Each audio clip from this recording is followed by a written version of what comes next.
таваҷҷӯҳ намоед ба сархати гузоришҳо. саноат рушд мекунад, кишвар пеш меравад. амалишавии ҳадафҳо дар чаҳорчӯби саноати кунунӣ бо суръати мамлакат. вусъати корҳои созандагӣ дар кишвар, беҳтаршавии зиндагӣ, рушди тиҷорат, саноат ва сайёҳӣ бо бунёди роҳҳои муосир имконпазир мегардад. кӯҳҳои осмонбӯс, дарёҳои мусаффо, обанборҳои табиӣ ва манзараҳои рӯҳбаландкунанда. Бадахшон минтақаи сайёҳии Тоҷикистон. меҳргон рамзи меҳнату фаровонӣ. ин ҷашн ифодагари заҳмати деҳқон ва шукргузории мардум аз ҳосили замин аст. шарҳи ин ва дигар хабарҳо дар нашри муфассали барномаи иттилоотии ахбор. дар 34 соли замони соҳибистиқлолӣ дар доираи ҳадафҳои муҳими стратегии саноати Тоҷикистон бесобиқа ва ба таври назаррас рушд намуд. дар ин давра корхонаҳои саноатӣ бо навтарин технология бунёд шуда ҳаҷми истеҳсоли маҳсулоти соҳа ба маротиб афзоиш ёфт. соли 1992 дар кишвар ҳамагӣ 1628 корхонаи саноатӣ ба қайд гирифта шуда буд ва ҳоло ин нишон дод наздик ба 4000 мерасад. тафсилоти бештар дар гузориши зоиршои Тағоимурод. дар 34 соли замони соҳибистиқлолӣ бо амалисозии чораҳои зарурӣ дар кишвар наздики 3000 коргоҳу корхонаи нав сохта ба истифода дода шуда ҳаҷми умумии маҳсулоти саноатӣ ба 53 миллиард сомонӣ баробар гардид ва шумораи зиёди сокинону мутахассисон ба кор таъмин шуданд. дар соли 2025 мо шоҳиди афзоиши бо суръати шумораи коргоҳу корхонаҳои саноатӣ гардидем. дар ин давра шумораи коргоҳу корхонаҳои саноатӣ ба бештар аз 3800 расид, ки дар қиёс ба соли 2000 1800 коргоҳу корхонаҳои саноатӣ зиёд мебошад.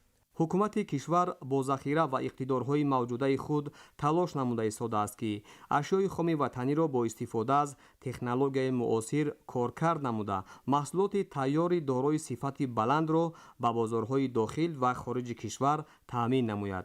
заминаи асосии рушди соҳа ин мавҷудияти ашёи хоми маҳаллӣ ва беҳтар гардидани сатҳи зиндагии мардум мебошад. агар солҳои 90 асри гузашта дар ҷумҳурӣ тақрибан 30 корхонаҳои истеҳсоли масоили сохтмон бо таҷҳизотҳои кӯҳна ва фарсуда фаъолият менамуданд, дар давраи истиқлолият шумораи онҳо ба 580 адад расид. дар 34 соли охир шумораи корхонаҳои саноати коркарди маъдан аз 9 ба 54 корхона ва ҳаҷми истеҳсоли маҳсулот аз 41 миллион доллар ба зиёда аз 20 миллиард доллар расонида шуд. дар солҳои истиқлоли давлатӣ ба рушди соҳаи саноати сабук ҳамчун соҳаи афзалиятнок ва таъминкунандаи занону духтарон бо ҷои кор аҳамияти бештар дода шуд. дар ин давра ҳаҷми истеҳсоли маҳсулоти соҳаи саноати сабук аз 60 000 сомонии соли 1991 ба зиёда аз 5 миллиард сомонӣ ва шумораи корхонаҳо аз 63 ба 750 корхона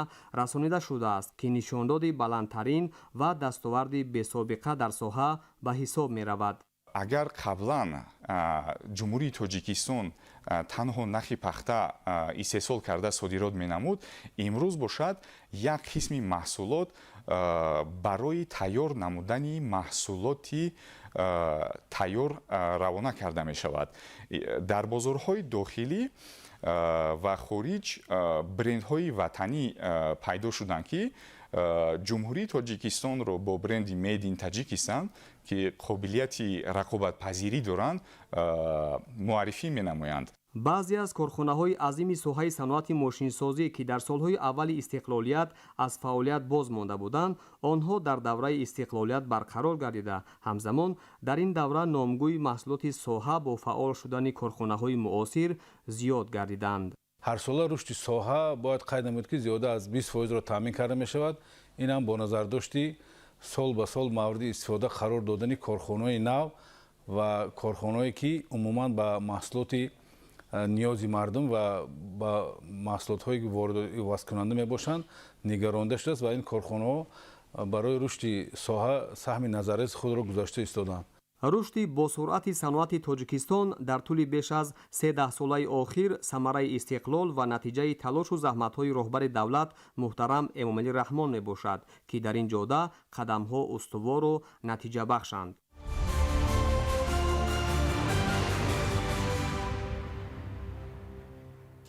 бунёд аз навсозии роҳҳои автомобилгард пеш аз ҳама ба беҳтар шудани сатҳи иҷтимоии аҳолӣ замина мегузорад. маҳз дар доираи ҳамин ҳадаф бо дастгирии ҳукумати мамлакат таҷдиди шоҳраҳои автомобилгарди аҳамияти ҷумҳуриявӣ доштаи Гулистон Фархор бо ҷалби мутахассисони варзида ҷараён дорад.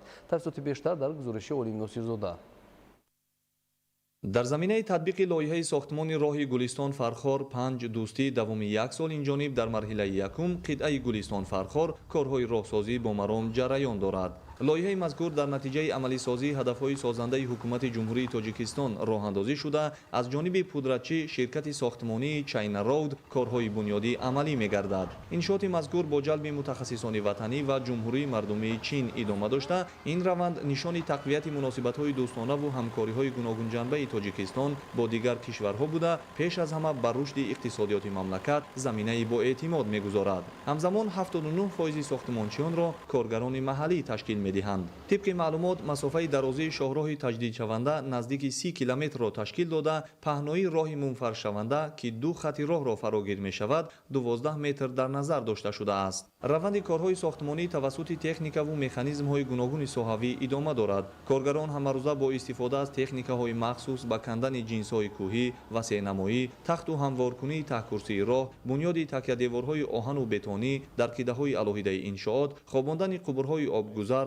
сохтани обравҳои бетонӣ, арматурбандӣ ва мустаҳкаму устуворнамоии қисмати таҳкурсии пулҳои мошингузар ва дигар корҳои иловагии омодасозии роҳ барои мунфаршнамоӣ машғул мебошанд. итминон гирифтагием ки аз нимаи моҳи октябр хобондани асфалтро сар кунем. аллакай 13 километрро барои хобондани асфалт тайёр аст.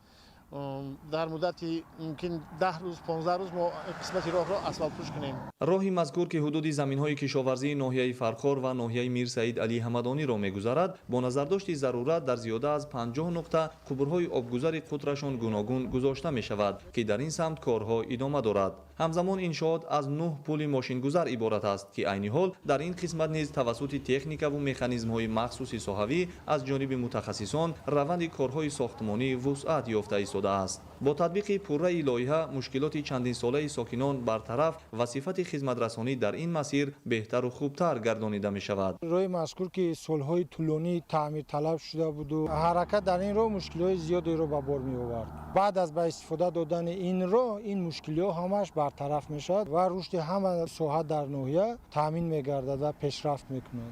дар баробари таъмири шоҳраҳои Гулистон Фархор, дигар роҳҳои дохили ноҳияи Фархор, дохили ҷамоатҳое ки боз як роҳи байни ноҳияве ки мо дорем, таъмиру аз навсозии асфалтпӯш намудани ин роҳ рафта истодааст ки айни замон зиёда аз 35 километри он бо пуррагӣ мунфарш шудааст ва корҳо дар ин самт идома дорад. дар масири ин роҳи таҷдидшаванда ки то ҳол беш аз 50% корҳои сохтмонӣ анҷом ёфтаанд, бунёди 34 истгоҳ, хонаи модару кӯдак, роҳравҳо барои пиёдагардон, таъмини равшаннамоӣ, аломатгузории роҳ ва дигар иншооти ёрирасон дар назар дошта шудааст. иншооти таҷдидшавандаи шоҳроҳи автомобилгарди аҳамияти ҷумҳуриявӣ доштаи Гулистон Фархор ки моҳи сентябри соли 2024 оғоз ёфта буд, тибқи лоиҳа бояд соли 2027 ба истифода дода шавад. вале бо суръат бахшидани корҳои сохтмонӣ масъулон азм доранд ки роҳи мазкурро бо сифати баланд сохта соли 2026 ба итмом расонанд ва барои меҳмонону сокинон дар арафаи таҷлили ҷашни милливу муқаддас 35-солагии истиқлоли давлатӣ мавриди истифода қарор диҳанд. Олим Носирзода, Хуршеди Нодирхон, ноҳияи Фархор, ахбор.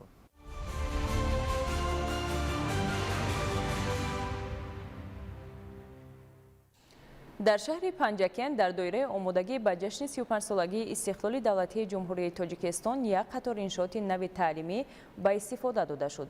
ин иқдомҳо барои беҳтар кардани шароити таҳсил ва фароҳам овардани имкониятҳои арзанда барои насли оянда нигаронида шудааст. гузориш дар ин хусус. дар деҳаи хушдараи ҷамоати деҳоти шинги шаҳри Панҷакен муассисаи нави таҳсилоти миёнаи умумӣ рақами 124 ифтитоҳ гардид. мактаб бо тарҳи муосир ва дар муҳлати кӯтоҳ бунёд шуда барои 600 хонанда шароити комил фароҳам овардааст. сивхонаҳо равшан ва барҳаво мебошанд ки ба хонандагон имконият медиҳанд дар муҳити шавқовар ва илҳомбахш таҳсил кунанд. ҳар як сивхона бо таҷҳизоти муосир ва аёнатҳои таълимӣ таъмин буда, ҳамзамон барои кори гурӯҳӣ ва омӯзиши амалӣ шароити беҳтар муҳайё шудааст. озмоишгоҳ донишгоҳҳои фаннӣ барои таҷрибаҳои амалӣ ва омӯзиши илмҳои табиатшиносӣ омода карда шуданд, ки малакаи амалии хонандагон ва фикри онҳо рушд меёбад. мо хонандагон миннатдории худро ба асосгузори сулҳу ваҳдати миллӣ, пешвои миллат, президенти ҷумҳурии Тоҷикистон муҳтарам Имомалии Раҳмон баён намуда ваъда медиҳем, ки бо баҳои хубу аъло ва интизоми намунавӣ таҳсил менамоем.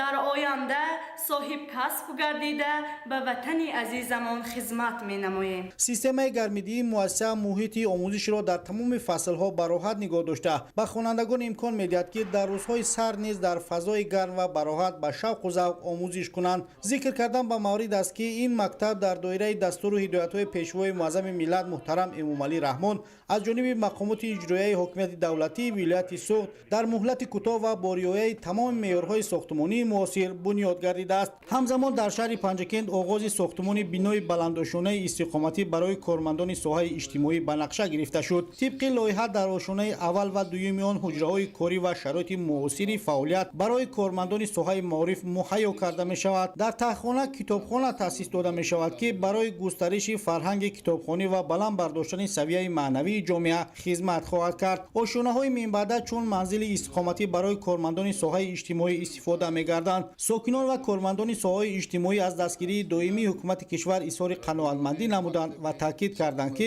чунин иқдомҳо на танҳо ба беҳтар шудани шароити таҳсил ва зиндагии аҳолӣ, балки ба ташаккули фарҳанги ҷавонон ва эҳсоси масъулият дар онҳо мусоидат мекунад. ифтитоҳи муассисаҳои нави таълимӣ ва оғози сохтмони бинои истиқоматӣ ба муносибати ҷашни 35-солагии истиқлоли давлатӣ шаҳодати таваҷҷӯҳ ба рушди иҷтимоӣ, таҳсил ва фароҳам овардани шароити арзандаи зиндагӣ барои сокинон мебошад. ин иқдомҳо ба рушду ободии шаҳри Панҷакент заминаи устувор мегузоранд ва дар водор намудани насли оянда, ки бо дониш ва фарҳанги худ ватани худро муаррифӣ менамоянд, нақши муҳим мебозад. далери бозор, Шоҳусайн Солиев, шаҳри Панҷакент. ахбор.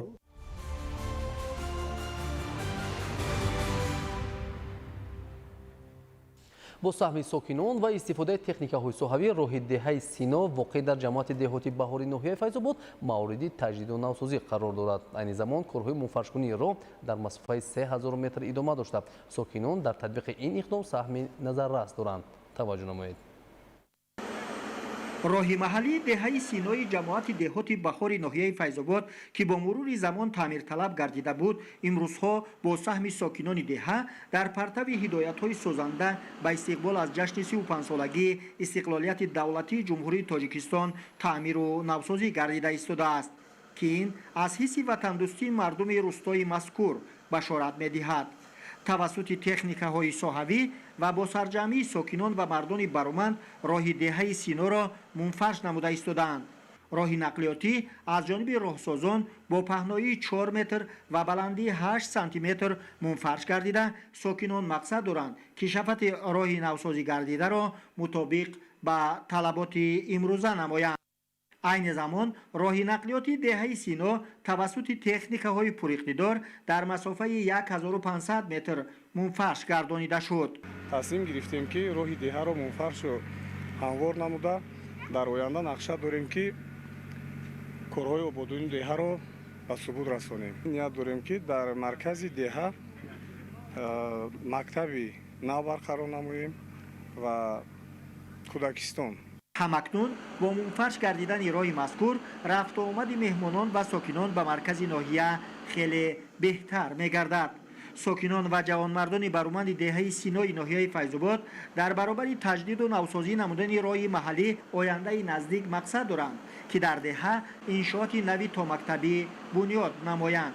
ҳисси баланди ватандӯстӣ ва ифтихори миллии ҷавонмардони деҳа асоси ободии деҳа ва бунёди иншооти нав ба истиқбол аз ҷашни 35-солагии истиқлолияти давлатӣ арзёбӣ карда мешавад.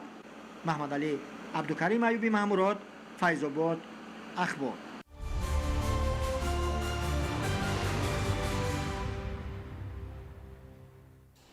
дар шаҳри Душанбе барои иштирокдорони форуми байналмилалии сармоягузории Душанбе Инвест 2025 намоиши ҳунарҳои дастӣ, хӯрокҳои миллӣ, урфу одатҳои мардуми тоҷик, анъанаҳои миллии тоҷикон ва ҳамзамон маҳсулоти кишоварзию саноатӣ ба маърази тамошо гузошта шуд. ҳамкорони мо шарҳи бештар медиҳанд. شام 15 اکتبر با تشبث کمیته دولتی سرمایه‌گذاری و اداره اموال دولتی جمهوری تاجیکستان در همکاری با مقامات اجرایی حاکمیت دولتی شهر دوشنبه در باغ کوروش کبیر پایتخت برای مهمانان و اشتراکداران فروم بین المللی سرمایه‌گذاری دوشنبه اینوست 2025 نمایش هنرهای دستی، خوراک‌های ملی، عرف و عادت‌های مردم تاجیک، عنعنه‌های ملی تاجیکان و همزمان محصولات کشاورزی و صنعتی به معرض تماشا گذاشته شد. در دایره فروم برگزار نمودن выставкаҳои ҳунарҳои мардумӣ ва таомҳои миллӣ тавре ки мебинед баргузор гардида истодааст. дар ин ҷо ҳунарҳои мардумии мо ва ҳунарҳои дастии занон пешкаши намояндагони давлатҳои гуногун манзур гардида истодааст.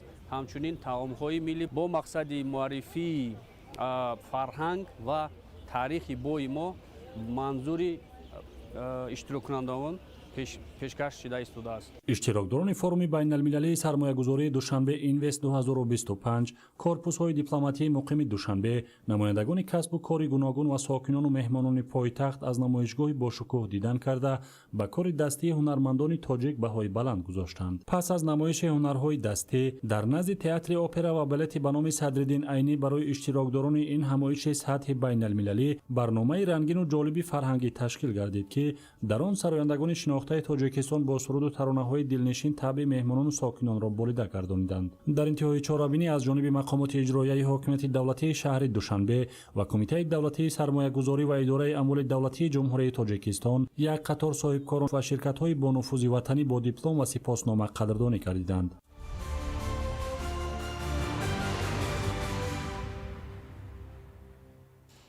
дар партави сиёсати созанда ва бунёдкоронаи президенти ҷумҳурии тоҷикистон пешвои миллат муҳтарам эмомалӣ раҳмон соҳаи сайёҳӣ дар кишвар тадриҷан рушд ёфта ба натиҷаҳои назаррас ноил гардид. тоҷикистон кишвари дорои обҳои мусаффо, кӯҳҳои баланду бой аз сарватҳои табиӣ, ёдгориҳои қадима ва дорои фарҳанги пурғановат, кишвари амн барои сайёҳони дохиливу хориҷӣ. ин ҳама имкон дод ки сол то сол ташрифи сайёҳони хориҷӣ дар кишвар афзоиш ёбад. мавзӯъро ҳамкорамон моҳираи тоир идома медиҳад. дар тамоми минтақаҳои кишвар алалхусус вилояти мухтори кӯҳистони Бадахшон барои беҳбуд бахшидани сатҳи хизматрасонӣ ва инфраструктури соҳаи сайёҳӣ бо маблағгузориҳои ҳукумати ҷумҳурии Тоҷикистон ва соҳибкорони ватанӣ тадбирҳои амалӣ роҳандозӣ гардиданд. ин омил боиси он шудааст ки воридшавии меҳмонони дохилӣ ва сайёҳони хориҷӣ ба минтақаҳои вилоят тамоюли афзоиш дорад. дар кафедраҳои география ва сайёҳӣ ва идоракунӣ ва инноватсияи донишгоҳи давлатии Хорух ба номи академик Моёншоҳ Назаршоев мутахассисонро аз рӯи ду самт сайёҳӣ ва меҳмондорӣ, иқтисодӣ ва идораи сайёҳӣ омода месозанд. донишҷӯён ба ғайр аз дарсҳои лексионӣ дар марказҳои таълимии сайёҳӣ ба дарсҳои амалӣ фаро гирифта мешаванд. хушбахтона мо дар заминаи кафедраи менеҷмент ва маркетинг имрӯз соҳиби маркази сайёҳии замонавӣ гаштем ва дар заминаи амин кафедра гурӯҳи англисӣ ташкил шуд ки имрӯз 4 курс, курси 1, курси 2, курси 3, курси 4 бо забони англисӣ таҳсил карда истодаанд.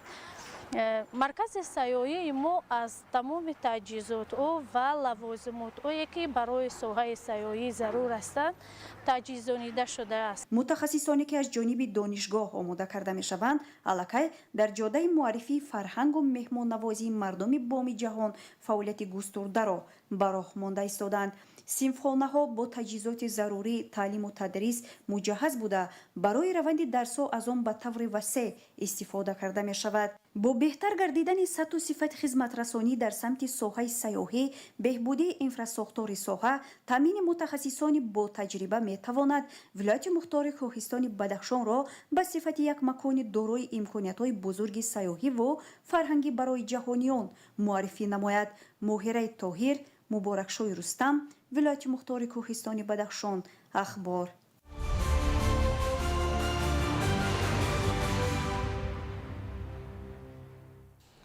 шоҳнома аз ганҷинаҳои беҳамтову бостонии мардуми Орётабор маҳсуб ёфта баҳрабарӣ аз он омили эҳёву поянда нигоҳ доштани таъриху забон ва дигар муқаддасоти миллӣ арзёбӣ мегардад. инак корвони китоби шоҳасари ҳаким Абулқосим Фирдавсӣ ба ноҳияи Муъминобод ҳам расид ки ба 13383 хонавода китобҳо дастрас карда мешаванд. гузориши Раҳматалӣ Назирӣ.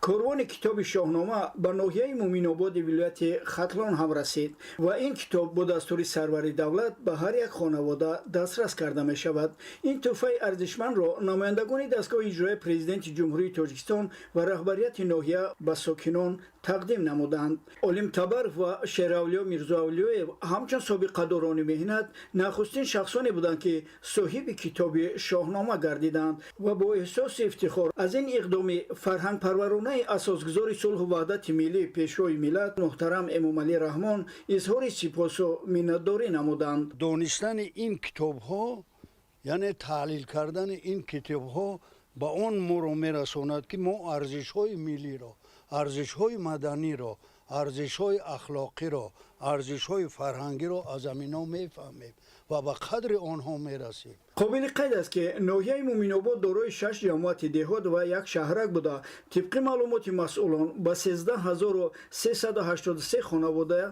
کتاب‌ها دسترس کرده می‌شوند. از این اقدام نوبتی سرور دولت ساکنان از جمله آموزگاران و خوانندگان خیلی سپاسگزارند. لازم به یادآوری است که تقدیم کتاب شاهنامه به هر یک خانواده از جانب پرزیدنت مملکت محترم امام علی رحمان و مطالعه آن از جانب ساکنان در تشکل فرهنگی خانوادگی نیز نقش سازگار دارد. رحمت علی نظری، ایرج قربان علی، ناحیه مومین‌آباد، اخبار.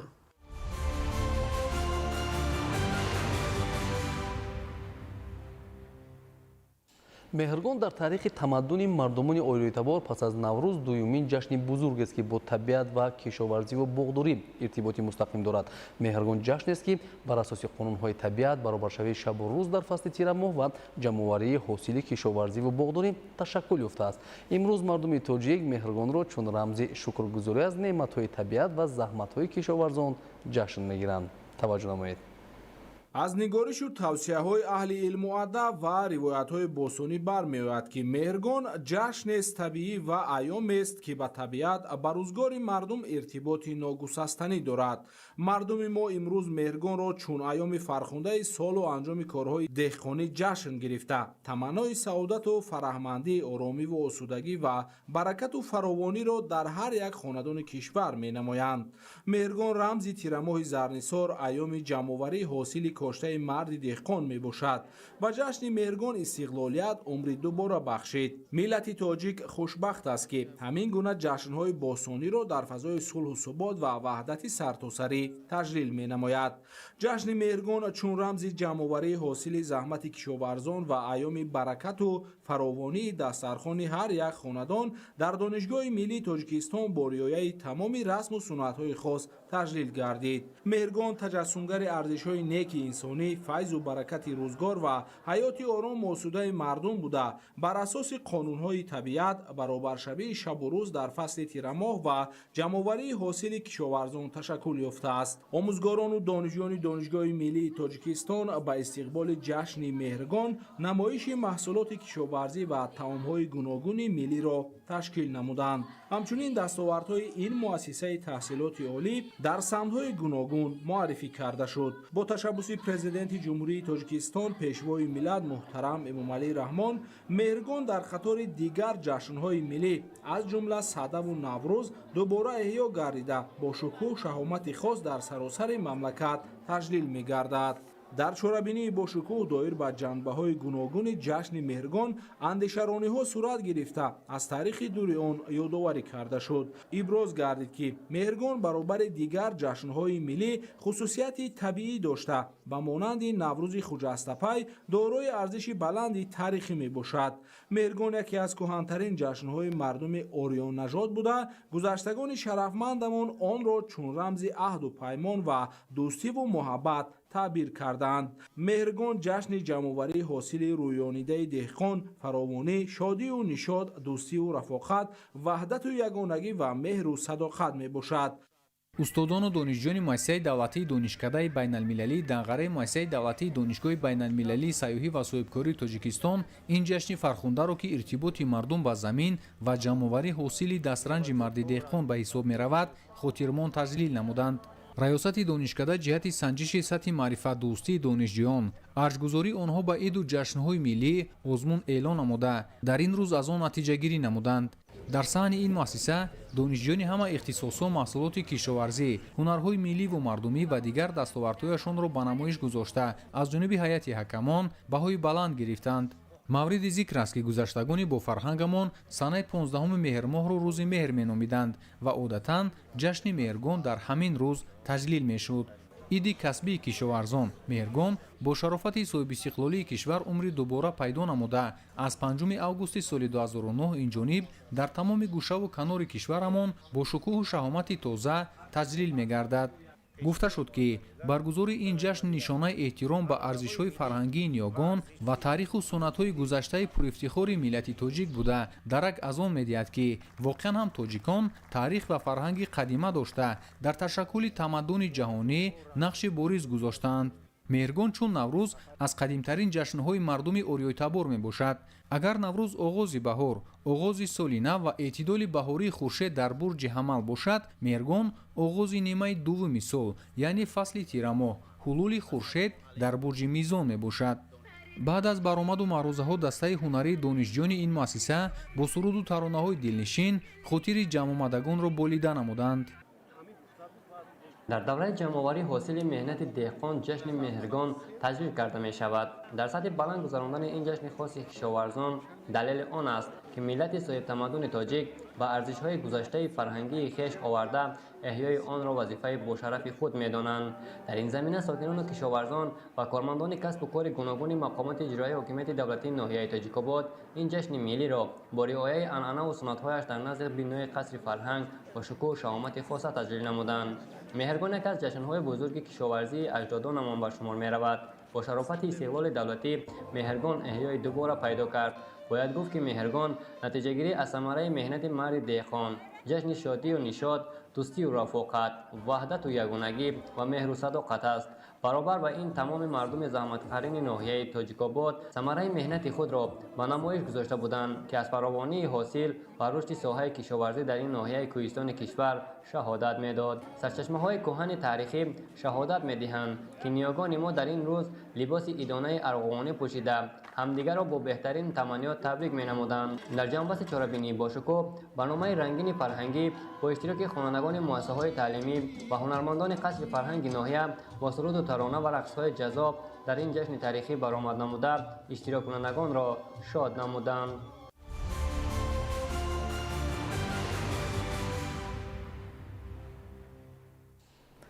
дар хуҷагиҳои кишоварзии шаҳру ноҳияҳои вилояти Суғд ҷамъоварии ҳосили шолӣ, картошка, меваҳои себу нок, биҳӣ, хурмою анор вусъат дорад.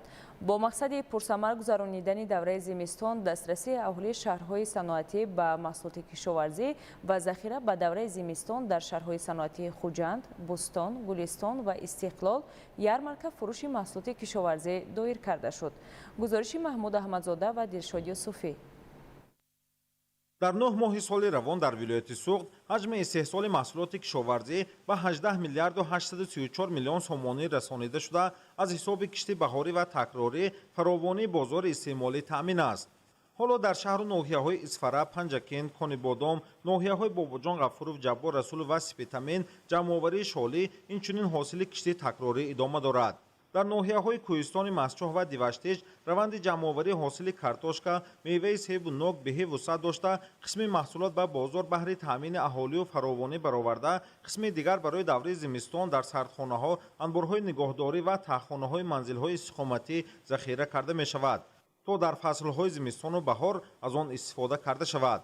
аз тарафи мақомоти иҷроии ҳокимияти давлатии вилояти Суғд барои дастрасии пурраи сокинон бо маводи ғизоии кишоварзӣ ҳар ҳафта рӯзҳои истироҳатӣ дар шаҳрҳои Хуҷанд, Истиқлол, Бӯстону Гулистон ярмарка фурӯши молу маҳсулоти кишоварзӣ доир карда мешавад.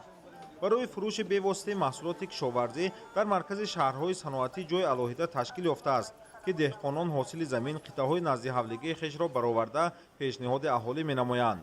соли равон дар шаҳри Хуҷанд бо мақсади таъмини фаровонӣ мӯътадил нигоҳ доштани нарх, ки дар баъзе маврид аз ҷониби миёнаравҳо ба таври сунъӣ боло бардошта мешавад, 40 маротиба ярмаркаи фурӯши молу маҳсулот бо нархи арзон ташкил карда шуда, ҳамзамон дар баробари хоҷагиҳои кишоварзӣ, ки сабзӣ, пиёз, картошка, лаблабу, биринҷ, лӯбиё, нахуд, меваҷот пешниҳод менамоянд, корхонаҳои саноатӣ низ орд, равған, макарон, маҳсулоти ширӯ, гӯшти, шакар, шарбату афшура, маҳсулоти қаннодӣ, тухм гӯшти парҳезии парранда оварда бо нархи 30 то 40% аз бозор арзон дастраси аҳолӣ менамоянд. ташкили ярмарка фурӯш имконият дод ки харидорон аҳолӣ бевосита молу маҳсулотро аз истеҳсолкунандагони ватанӣ, коргоҳу корхонаҳои саноатии ҳудуди вилоят ва деҳқонон харидорӣ намоянд, ки дар арзиши маҳсулот таъсири миёнаравҳо дида намешавад. дар имрӯза ярмарка зиёда аз 200 тонна маҳсулотҳои кишоварзию саноатӣ ва наздики 50 000 дона тухм ба сокинони шаҳр ба нархҳои дастрас ба фурӯш бароварда шуда истодааст. ташкили ярмарка фурӯши маҳсулот ба хотири он аст ки сокинони шаҳрҳои саноатӣ маҳсулоти заруриро бо нархи арзон харидорӣ карда барои таъмини эҳтиёҷоти оила ва барои оянда захира намоянд. мо деҳқони худамонро картошка, сабзи, бехи, пиёз ба фурӯш овардем, аз бозор арзон карда ба халқ фурӯхта истодем. аз ҳисоби истифодаи босамари қитъаҳои назди ҳавлигӣ оилаҳои шаҳру ноҳияҳои кишоварзии вилоят ҳосили хуб ба даст овардаанд. ҳозир зиёда аз 50 тонн пиёзи захира дорам, 1000 дона харбуза дорам, 1000 дона каду дорам, харбуза падвалба, анҷир дорем, маҳсулоти кишоварзӣ, себ дорем. имсол заҳмату талоши деҳқонони вилоят самари бештар ба бор овард ва картошка, меваю сабзавот дар заминҳои кушод фаровон аст. ҳамзамон ҷиҳати бемушкилӣ сипарӣ намудани давраи зимистон, захира намудани маҳсулоти кишоварзӣ дар амбору сардхонаҳо идома дорад, то дар тамоми сол фаровонии бозори дохилӣ бо маҳсулоти кишоварзӣ таъмин ва ҳаҷми содирот зиёд гардад.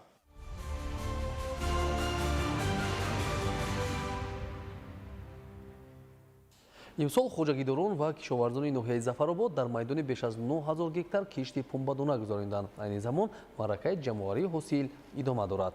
таваҷҷӯҳ намоед ба гузориши навбатӣ.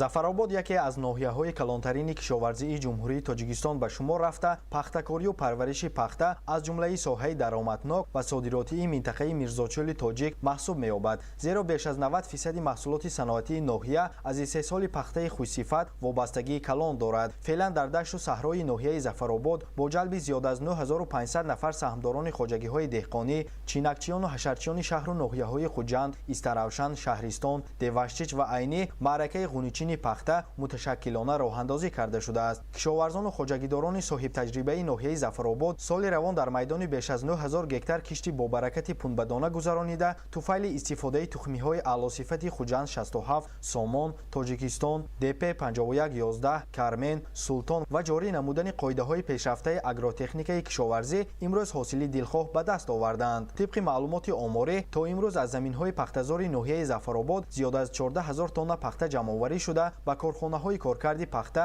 интиқол дода шудааст. боиси зикри хос аст ки баробари чинакчиёну ҳашарчиён ҳамзамон беш аз 10 адад техникаҳои муосири пахтачин ба ғуничини пахта машғул ҳастанд. аз ҳисоботи фаврии масъулини раёсати кишоварзии ноҳияи Зафаробод бармеояд ки ҳар як техникаи кишоварзӣ дар як рӯз иқтидори ғун кардани зиёда аз 10 тонна пахтаро дорад. имрӯз саҳмдорони хоҷагии деҳқонии Фарҳоди Дарё ҷамъоварии пахтаро бо истифода аз техникаҳои кишоварзӣ ба таври густурда ба роҳ монданд. хоҷагии деҳқонии номбурда дорои 60 гектар майдони корам буда, имсол дар майдони 30 гектар пахта кишт кардааст ки ҳосили фаровон дорад. хоҷагидорон тавассути чиниши аввали мошинӣ ба ҳисоби миёна аз ҳар гектар 35 сентинери дури гаронбаҳо ҷамъоварӣ намуда, ният доранд ки ҳосилнокии пахтазорро ба 50 сентинерӣ расонанд.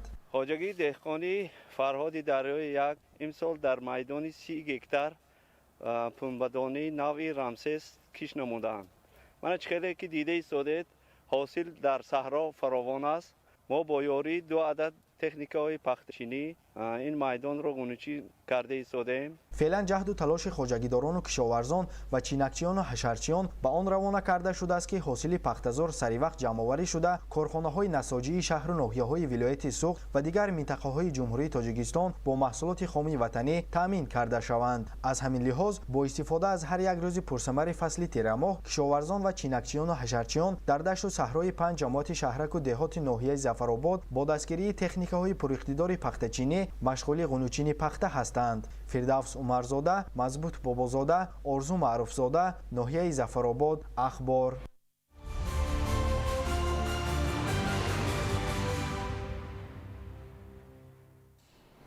бо мақсади самаранок истифодабарии нерӯи барқ, омодагиҳо ба давраи тирамоҳу зимистон ва пешгирии қоидавайронкунӣ дар ин самт бо иштироки гурӯҳи кории намояндагони раёсати агентии назорати давлатии энергетикии назди президенти ҷумҳурии Тоҷикистон дар минтақаи Кӯлоб ва дигар масъулони соҳа дар ноҳияи Темурмалик корҳои санҷишӣ ва тадбирҳои фаҳмондадиҳӣ баргузор гардид. гузориши Олим Носирзода. ин навбат дар шабакаҳои барқи ноҳияи Темурмалики вилояти Хатлон натиҷаи корҳои санҷишиву назоратии мутахассисони раёсати агентии назорати давлатии энергетикӣ назди президенти ҷумҳурии Тоҷикистон дар минтақаи Кӯлоб муайян намуд ки бо вуҷуди дастоварду пешравиҳои соҳа дар самти истифодабарии самараноки нерӯи барқ як зумра камбудиву мушкилоти ҳалталаб низ ошкор гардид. طبق نشاندادهای آشکار گردیده معلوم شد که در حدود جماعت شهرک بهمنرود ناحیه بعضی از ایستگاه‌های ترانسفورماتوری در حالت بی دیواره‌های محافظتی بوده وصل ناقل‌ها در شکل راستپیوند بدون جداکنک‌ها قرار دارند. همزمان چکش روغن‌های تکنیکی نیز در برخی از ترانسفورماتورها به مشاهده رسید. همچنین متخصصان در ایستگاه ترانسفورماتوری 400 کیلوولت آمپری حدود جماعت شهرک بهمنرود چنین کمبودی‌های تکنیکی را آشکار نموده در اساس ترتیب دادن سندهای حقوق ویرانکنی مأموری جهت برطرف نمودن مشکلات موجوده به مسئولان دستورهای مشخص دادند. در شبکه‌های برقی ناحیه تیمورملیک در دوام 4 ماه زیاده از 45 عدد زیرساخت‌های ترانسفورماتوری از معاینه تکنیکی گذرانده شده. زیاده از 240 کمبودی‌ها آشکار کرده شد. همزمان در خطهای انتقال برقی 10.04 کیلوولت در شبکه‌های برقی ناحیه تیمورملیک زیاده از 90 کیلومتر خطهای برقی از معاینه تکنیکی گذرانده شده. در آن زیاده از 40 عدد کمبودی‌ها آشکار کرده شده. برای برطرف نمودن کمبودی‌ها دستورهای مشخص داده شدند. در حالت کهنه و فرسودگی قرار داشتن ستونپایه‌های چوبین خطهای برقی هوایی در بعضی از محله‌ها، خودسرانه وصل و نصب ناقل‌ها از جانب برخی از مشتریان و از همه حالت خطرناک در فضای محدود و نزدیک به بام انشاءات استقامتی ساکنان گذرانیدن خطهای بلند شدت 10 کیلوولته موجود میباشد که طبق توصیه متخصصان در اساس معیارهای پیش بینی شده باید از دو جانب خطهای بلند شدت ناقل‌ها به مسافه کمتر از 10 متر فضای خالگی بوده زیر آن نیز بنیاد انشاءات قطعاً منع است ولی حالت آشکار شده برعکس طلبات است. نقشه آمادگی به دوره تیرماه و زمستان نیز از جانب کارمندان شبکه‌های برقی ناحیه تیمورملیک تاکنون پورا اجرا نشده است. یکی از عوامل اساسی آن را مسئولان در سری وقت تامین نبودن موادهای ضروری ارزیابی کردند. در فعالیت کاری شبکه‌های برقی ناحیه تیمورملیک در دوام سال 2025 از طرف کارمندان ریاست اگنتی نظارت دولتی انرژتیکی نزد پرزیدنت جمهوری تاجیکستان در منطقه کلوب یکچند کمبودی آشکار کرده شده بود. وابسته به تامینات موادهای ضروری کمبودی آشکار گردیده مرحله به مرحله برطرف کرده شده ایستاده است. در برابر کارهای سنجشی و نظارتی از جانب متخصصان با کارمندان شبکه‌های برقی ناحیه کارهای فهماندهی برگزار کرده شد. هر چه زودتر اجرای پوره نقشه چاره‌بینی‌ها عاید آمادگی‌ها به دوره تیرماه و زمستان، رعایت قاعده‌های حتمی بی‌خطری تکنیکی، کاهش دادن تلفات نیروی برق و اجرای دیگر دستور سفارش‌های حکومت مملکت از مسئله‌های مهمی مطرح شده بود. همزمان چنین کارهای فهماندهی با نمایندگان ساحه تندرستی ناحیه نیز عملی گردید. از نوع پیشنهاد معروضه‌ها از جانب متخصصان بار دیگر تغییر و اضافه‌های وارد شده به کدکس جنایتی جمهوری تاجیکستان و کدکس حقوق ویرانکنی مأموری جمهوری تاجیکستان وابسته به ساحه انرژتیک شرح و توضیح داده شد. اظهار یادآوری کرده شد که دوام 9 ماه سال جاری در منطقه کلوب مجموعاً 29 میلیون و 370 هزار کیلووات ساعت نیروی برقی اضافه نویسی آشکار گردیده است. تذکر داده شد که با رعایت طلبات قانونگذاری و استفاده صرفه‌کارانه نیروی برق از جانب مشتریان هم به بودجه هر عائله و هم در پیشبرد اقتصادیات کشور مساعدت فعال خواهد کرد. عالم ناصرزاده، خورشید نادرخان، ناحیه تیمورملیک، اخبار.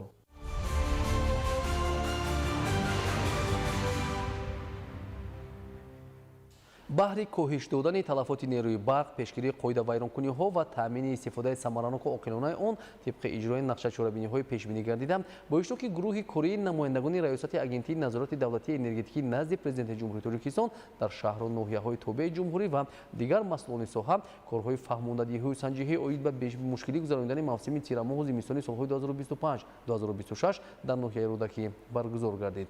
گزارش در این خصوص با مقصد تأمین استفاده ثمرانک و عاقلانه نیروی برق و بلند برداشتن سطح دانش‌های اهالی عاید بر رعایت معیارهای استفاده بری تجهیزات برقی در دوره تیر ماه و زمستان، متخصصان ریاست اجنسی نظارت دولتی انرژتیکی در شهر و ناحیه‌های تابع جمهوری در ناحیه رودکی کارهای فهماندهی و نظارتی راه‌اندازی نمودند. متخصصان ساحه در یکجایی با کارمندان حفظ حقوق ضمن سنجش در ناحیه معین کردند که در بعضی از ساختمان بیناهای بلند آشیانه کمبودی‌ها در سمت استفاده نیروی برق به نظر می‌رسد.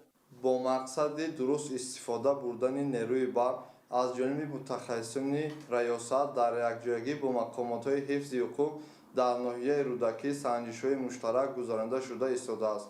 یک چند حالتها قاعده ویرانکنی آشکار گردیده نسبت مسئولین پروتکل‌های حقوق ویرانکنی مأموری و سندهای قاعده ویرانکنی ترتیب داده شد.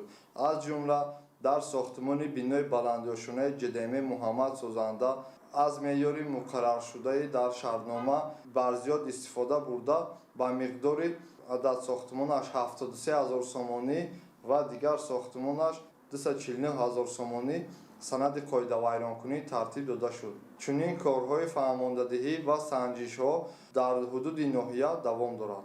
همچنین از جانب متخصصان ساحه در ناحیه رودکی به ساکنان و کارمندان مؤسسه‌های دولتی توصیه‌های مفید عاید به پیشگیری استفاده غیر مقصدناک نیروی برق، درست استفاده بردن تجهیزات برقی و رعایت قاعده‌های بخطری استفاده آن داده شد. استفاده برندگان نیروی برق را ضرور است از استفاده غیرقانونی نیروی برق و تجهیزات برقی غیر استانداردی خودداری نموده نیروی برق را صرفه‌کارانه استفاده نمایند. اگر ما هر قدر برق را صرفه‌کارانه استفاده بریم همان اندازه تأمینات خوبتر می شود.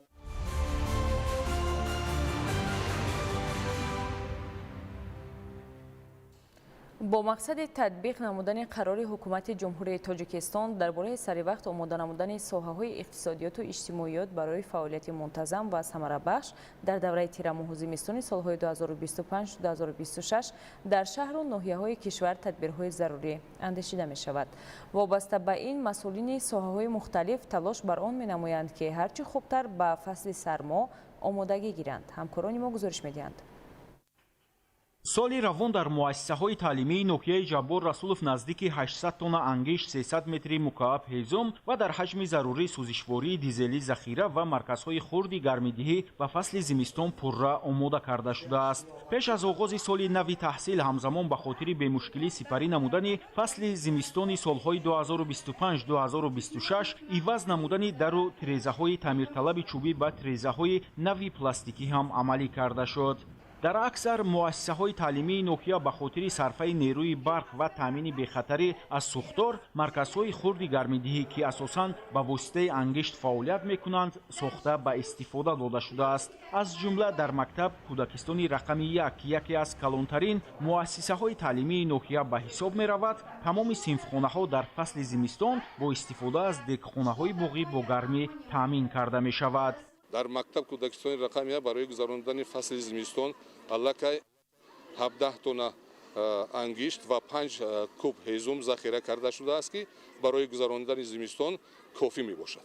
дар муассисаи таҳсилоти миёнаи умумии рақами 6 бошад дар баробари захираи ангишту ҳезум тадбирҳои иловагӣ ба монанди шишабандии тирезаҳои таъмирталаб амалӣ гардида омодагӣ ба фасли зимистон дар сатҳи зарурӣ арзёбӣ мешавад. امسال ما برای زمستان گذرانی برای سال تحصیلی 2025-2026 از حساب والدین 12,000 کیلوگرم انگشت و از حساب بودجه 8,700 کیلوگرم انگشت گرفته ذخیره کرده 10 متر کوب هیزم همش را ذخیره کرده مانده برای زمستان گذرانی آماده شده. مؤسسه 100% شیشه بندی شده است. корҳои омодагӣ ба фасли зимистон дар муассисаҳои таҳсилоти миёнаи умумии рақами 1, 3 ва 40 инчунин дар кӯдакистонҳои рақами 17 ва 20 низ дар сатҳи зарурӣ қарор дошта нақшаи захираи ангишт ва дигар намуди маводи сӯхт пурра иҷро карда шудааст. ҳамзамон дар давраи омодагӣ ба фасли зимистон дар муассисаҳои таҳсилоти миёнаи умумӣ ва кӯдакистонҳо тадбирҳои иловагӣ ба монанди иваз намудани тирезаҳои таъмирталаби чӯбӣ ба тирезаҳои нави пластикӣ амалӣ карда шудааст. ҳамин тавр дар муассисаҳои таълимии ноҳияи ҷаббор расулов омодагӣ ба фасли зимистони солҳои 2025-2026 ҳамаҷониба буда захираи кофии ангишт ва дигар маводи зарурӣ имкон медиҳад ки давраи сардиҳо бемушкилӣ сипарӣ шавад. дар назар аст ки оянда дар доираи татбиқи барномаҳои давлатӣ ва истифодаи самараноки иқтидору имконияти мавҷуда дар назди мактабу кӯдакистонҳое ки дар онҳо гармӣ ба воситаи печҳои анъанавӣ сурат мегирад, марказҳои хурди гармидиҳӣ сохта ба истифода дода шавад. ин тадбир ба он хотир аст ки гармии синфхонаҳо бо харҷи ками ангишт таъмин гардад. бо мақсади бемушкилӣ паси сар намудани давраи тирамоҳу зимистони солҳои 2025-2026 дар беморхонаи марказии шаҳри турсунзода тадбирҳои зарурӣ андешида шудааст. дар беморхона 2 адад таҷҳизоти барқдиҳандаи 75 киловолта мавҷуд мебошад ки дар ҳолатҳои хомӯш шудани барқ ба таври автоматӣ беморхонаро пурра бо барқ таъмин менамояд. дар ин баробар масъулин ҷиҳати захираи маҳсулоти хӯрокворӣ низ як миқдор маҳсулоти гуногунро дар анборҳо захира намуданд. ҳамчунин бо дастгирии мақомоти иҷроияи ҳокимияти давлатии шаҳри турсунзода ва самгузории соҳибкорони маҳаллӣ якчанд шӯъбаҳо аз таъмид бароварда шуда дару тирезаҳои роҳравҳо ва даромадгоҳи ошёнаҳои 1 то 5 ба дару тирезаҳои пластикӣ иваз карда шуданд. беморхонаи рақами 2 шаҳраки пахтаобод низ ба зиёда аз 100 000 нафар аҳолии 4 ҷамоати деҳот хизматрасонӣ менамояд. дар ин ҷо низ масъулин барои зимистонгузаронӣ омода мебошанд. воқеан ҳам соҳаи тандурустӣ яке аз соҳаҳои муҳими ҷомеа ба ҳисоб меравад. сол то сол бо дастгириҳои пайвастаи сарвари мамлакат ва ҳукумати кишвар сатҳи хизматрасонии тиббӣ ба аҳолӣ беҳтар гардида ба табибон имкон медиҳад ки баҳри ҳифзи солимии мардум саҳми арзандаи худро гузоранд. гузориши дилшод раҳмонзода ва садриддин иброҳимзода аз шаҳри турсунзода барои барномаи иттилоотии ахбор.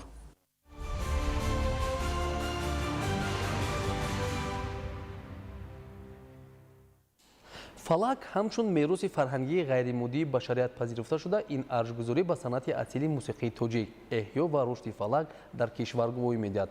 бо ин мақсад имрӯз дар шаҳри душанбе фестивали байналмилалии фалак доир гардид. гузориш дар ин хусус. имрӯз дар театри давлатии академияи опера ва балети ба номи Садриддин Айнӣ фестивали байналмилалии фалак доир гардид ки дар он фалаксароён аз вилоятҳои Суғду Хатлон, вилояти Мухтори Кӯҳистони Бадахшон, шаҳри Турсунзода, ноҳияи Файзобод, ансамбли давлатии фалаки назди Кумитаи телевизион ва радиои назди ҳукумати ҷумҳурии Тоҷикистон ва ҳунармандон аз ҷумҳурии Озарбойҷон иштирок намуданд. ҳамчунин дар ин ҳамоиш масъулини вазорати фарҳанги ҷумҳурии Тоҷикистон иштирок намуда ҳадаф аз ташкили чунин симпозиуми сатҳи байналмилалиро арҷгузорӣ ба санъати асили мусиқии тоҷик, эҳё ва рушди фалак дар кишвар арзёбӣ намуданд. ёдовар мешавем ки ҳамасола 10 октябр дар ҷумҳурии Тоҷикистон рӯзи фалак бо шукӯҳу шаомати хос таҷлил мегардад. ин санъати беназири миллии тоҷикон ифодаи ҳиссиёт, андеша ва рӯҳи мардуми тоҷик буда дар рушди фарҳанги миллии мамлакат ҷойгоҳи арзанда дорад.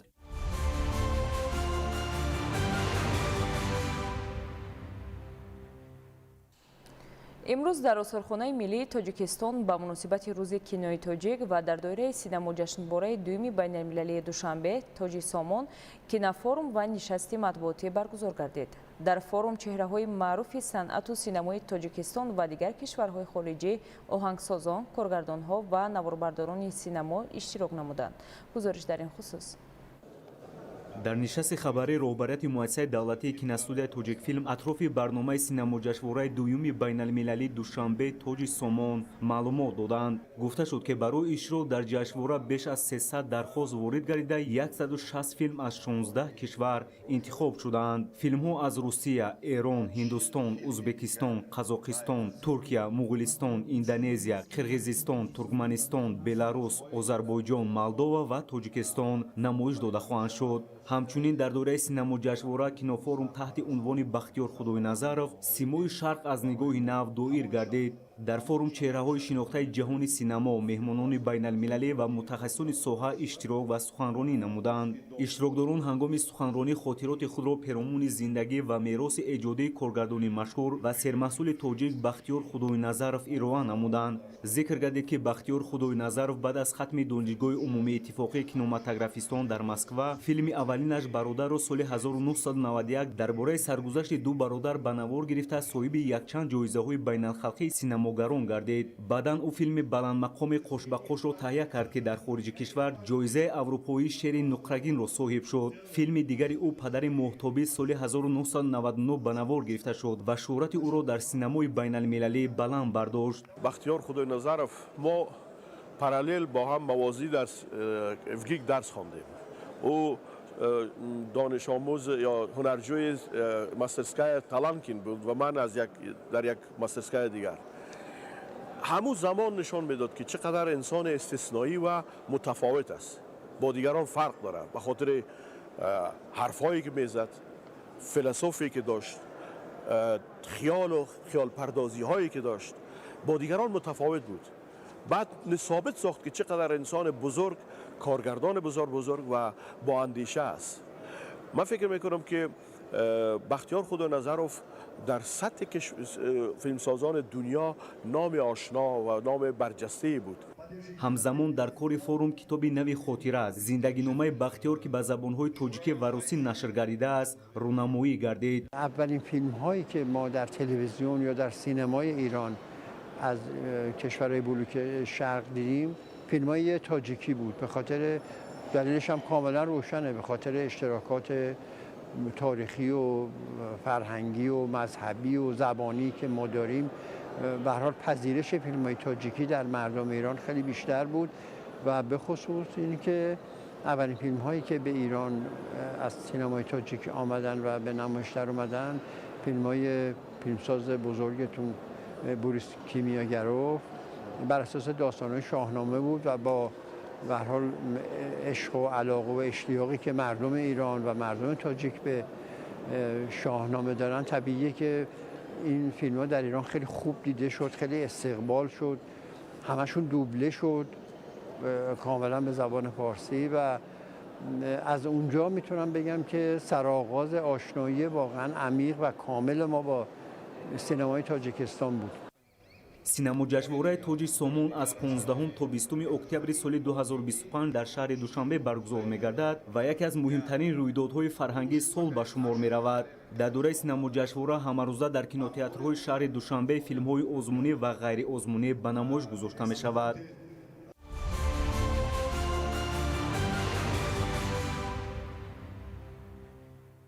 имрӯз дар донишгоҳи давлатии тиҷорати тоҷикистон конфронси ҷумҳуриявии илмию амалӣ таҳти унвони рушди фаъолияти соҳибкорӣ дар шароити иқтисоди рақамӣ баргузор гардид. дар он муҳаққиқон, мутахассисон ва донишҷӯёни фаъол ширкат варзида доир ба имкониятҳо ва рушди соҳибкорӣ дар замони технологияҳои рақамӣ мубодилаи афкор карданд. рушди фаъолияти соҳибкорӣ дар шароити иқтисоди рақамӣ таҳти ҳамин унвон дар донишгоҳи давлатии тиҷорати тоҷикистон ҳамоиши ҷумҳуриявии илмию амалӣ бо иштироки раёсати донишгоҳ ва ҳайати коршиносону омӯзгорон баргузор гардид. қайд гардид ки рушди соҳибкорӣ пайваста мавриди таваҷҷӯҳи президенти ҷумҳурии тоҷикистон пешвои миллат муҳтарам Эмомалӣ Раҳмон қарор дорад.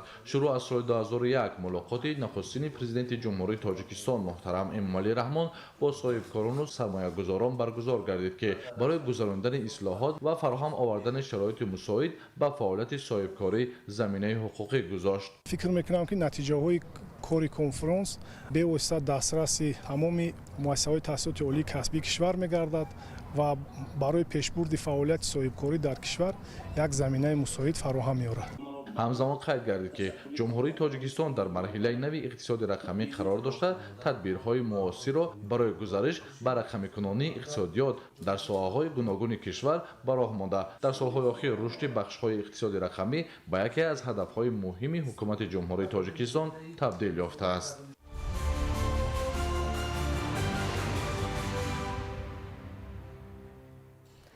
آموزش زبان‌های خارجی در زمان معاصر یکی از سمت‌های افضلیت‌ناک سوهای معارف به حساب می‌رود. یکی از راه‌هایی که جوانان را موفق گردانیده آینده آنها را درخشان می‌نماید این دانستن زبان‌های خارجی می‌باشد. بنابراین در شهر و ناحیه‌های ولایت ختلان چاره‌های مشخص عملی گردیده در این سمت کارهای نظررس سامان داده شده است. گزارش در این خصوص. بیبی آمینه حسنزاده از آوانی به مکتب رفتنش در دل هوس تحصیل در خارج کشور را داشت. شوق آموزش زبان انگلیسی او را وادار نمود که بیشتر تلاش نموده این زبان جهانی را پورا از خود نماید. اکنون او در صنف دهم تحصیل دارد و با کمک آموزگاری با تجربه مؤسسه تعلیمی رقم 6 حبیبه شریفزاده این فن ضروری را با بهای اعلی می‌خواند. آموختن زبان‌های خارجی به ما خیلی شوق‌آور می باشد و آموزگاران به ما همه نازکی‌های این فن را آموخته ایستادند. در شرایط رشد باثبات همکاری‌های بین‌المللی و همگیری جمهوری تاجیکستان با جامعه جهانی، طلبات به متخصصانی که زبان‌های روسی و انگلیسی را می‌آموزند می‌افزاید. با در نظر داشت این در مؤسسه‌های تعلیمی شهر باختر به آموزش زبان‌های روسی و انگلیسی توجه خاصه روانه گردیده، بهر بلند برداشتن سویه دانش خوانندگان، آموزگاران با تجربه و زباندان جلب карда шудааст. Я считаю, что русский язык – это один из столпов во всем СНГ, потому что если во всем мире и используется английский язык, то русский язык – это один из главных языков, который изучается во всем СНГ, начиная от России и заканчивая до самого Таджикистана и приближенных к нему стран. آموزش زبان‌های خارجی یکی از روندهای مهم و ضروری در جهان معاصر محسوب یافته، نه تنها وسیله آموختن زبان دیگر، بلکه راهی است به سوی آینده روشن‌تر. در همین زمینه عین زمان در مؤسسه تعلیمی رقم 7 شهر باختر از نوسازی 32 صنفخانه برای آموزش زبان‌های خارجی به راه مانده شده است که تا سال خوانش 2026-2027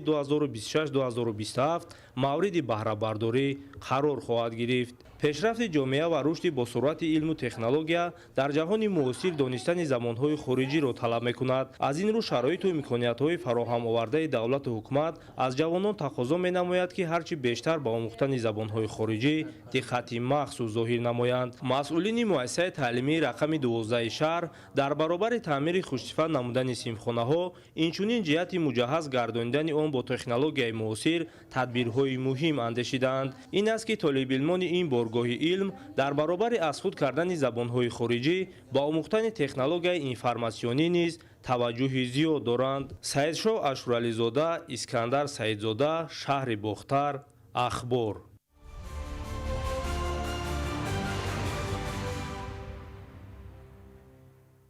در لیسей کسبی تکنیکی نوحیه تاجیک‌آباد 159 نفر جوانان از روی اختصاص‌های طلبات بزرگ مهنت تحصیل دارند. گزارش همکاران ما در این خصوص. لیسей کسبی تکنیکی ناحیه تاجیک‌آباد از کلانترین مؤسسه کسب آموزی در منطقه رشت به شمار رفته. دوام 61 سال فعالیت آن بیش از 18,000 نفر این مکان کسب و هنرآموزی را از روی اختصاص‌های گوناگون ختم کرده در ساحه‌های گوناگون خواجگی خلق کار کرده ایستادند. حکومت جمهوری تاجیکستان با مقصد جلب بیشتر کسب آموزان و فراهم آوردن شرایط تحصیل آنها در مرکز ناحیه سالهای صاحب استقلالی بینای تعلیمی 3 آشانه و خوابگاه 4 آشانه برای زیست کسب آموزی را ساخته به استفاده دادند تا در این مکان هنرآموزی تمام شرایط ها مهیا کرده شود. سال گذشته این مکان هنرآموزی را 54 نفر از روی اختصاص‌های گوناگون ختم کرده، از این شماره 26 نفر آنها به مؤسسه‌های تحصیلات عالی داخل شده و شماره باقی مانده در ساحه‌های گوناگون خواجگی خلق با جای کار تامین کرده شدند. از حساب کورس‌های کوتاه مدت دوام 9 ماه سال جاری عبارت از 90 نفر هنرآموز از روی اختصاص‌های کسب‌های طلبات بازار مهنت صاحب کسب شدند. در دایره برنامه‌های پیش‌بینی شده طی سال‌های آخر بازار مادی تکنیکی لیسей خیلی هم بهتر گردیده. صنفخانه و کابینت‌های فنی با تکنیک‌های معاصر از قبیل کامپیوتر، دستگاه‌های الکترونیک، واسطه‌های تعلیمی پورا تامین کرده شدند. موجود بودن بیناهای تعلیمی، اتاق‌های فنی و دیگر واسطه‌های عیانی امکان می‌دهد تا کسب آموزان برنامه‌های تعلیمی را با پررگی از خود نموده صاحب کسب‌های طلبات بازار مهنت شوند. дар баробари ин барои гузарондани дарсҳои амалӣ вобаста ба ихтисосҳои амалкунанда техникаҳои гуногун тамға ва дигар таҷҳизотҳои кишоварзӣ мавҷуд мебошад то касбомӯзон нозукиҳои техникаҳоро аз бар намоянд. дар сифхонаи дузандагӣ бошад духтарон аз мураббиёҳои соҳибкасб ҳунарҳои дузандагӣ, чеварӣ, гулдӯзӣ ва дигар касбу ҳунарҳоро омӯхта истодаанд. қариб 2 моҳ шуд дар ҳамин литсеи дузандагӣ таҳсил карда шудаам. мо аллакай духтан, пора кардан ва баъзе ҳунарҳоро аз худ кардаем ва мехоҳем дар оянда соҳибкасб шавем ва барои ҳамин халқ кӯмак расонем зиндагии худро пеш барем. ҳамасола вобаста ба талаботи бозори меҳнат ва хоҳиши касбомӯзон омӯзиши ихтисосҳои нав ба роҳ монда мешаванд. зеро бадин васила шумораи довталабон бештар гардида аҳли омӯзгорон ин макони ҳунаромӯзӣ рисолати худро дар назди халқу ватан бо омода кардани кадрҳои баландихтисос иҷро намоянд. идигули маҳмуд, додарҷони мирзозода барои барномаи ахбор аз ноҳияи тоҷикобод.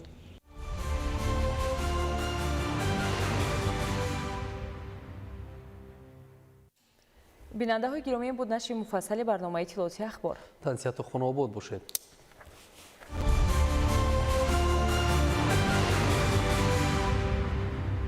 банки миллии тоҷикистон муҳимтарин нуктаҳои басаводнокӣ молиявӣ вобаста, маслиҳату тавсияву пешниҳод барои ба даст овардани мустақилияти молиявӣ, шинохти қаллобони молиявӣ ва роҳҳои пешгирии амалҳои онҳо, намоиши хизматрасониҳо ва дастовардҳои ташкилотҳои молиявии кишвар. шоу барномаи ҷолибу муфид